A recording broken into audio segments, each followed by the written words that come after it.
Maintenant, l'abscisse à l'origine et l'ordonnée à l'origine.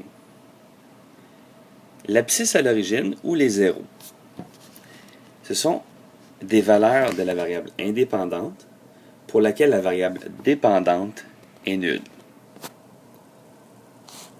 En d'autres mots, c'est quoi les valeurs de x pour lesquelles y est égal à 0?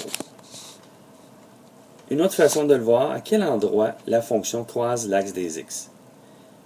Dans l'exemple qui suit, vous avez 4 points distincts.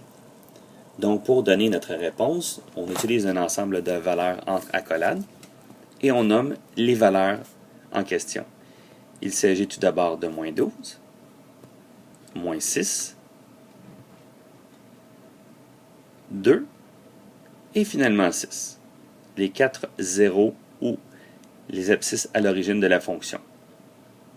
Maintenant, ce qui a trait à l'ordonnée à l'origine. Une autre façon d'appeler l'ordonnée à l'origine est la valeur initiale d'une fonction. À noter ici qu'il ne peut y avoir qu'une ordonnée à l'origine et des fois il n'y en a pas du tout. Contrairement au 0 ou l'abscisse, on a vu précédemment qu'il peut en avoir 4. Donc, l'ordonnée à l'origine, c'est la valeur de la variable dépendante lorsque la variable indépendante est nulle. En d'autres mots, quelle est la valeur de y lorsque x égale à 0? Ou, si vous préférez, à quel endroit la fonction croise l'axe des y? Comme vous pouvez le voir en rose ici, il s'agit du point moins 6.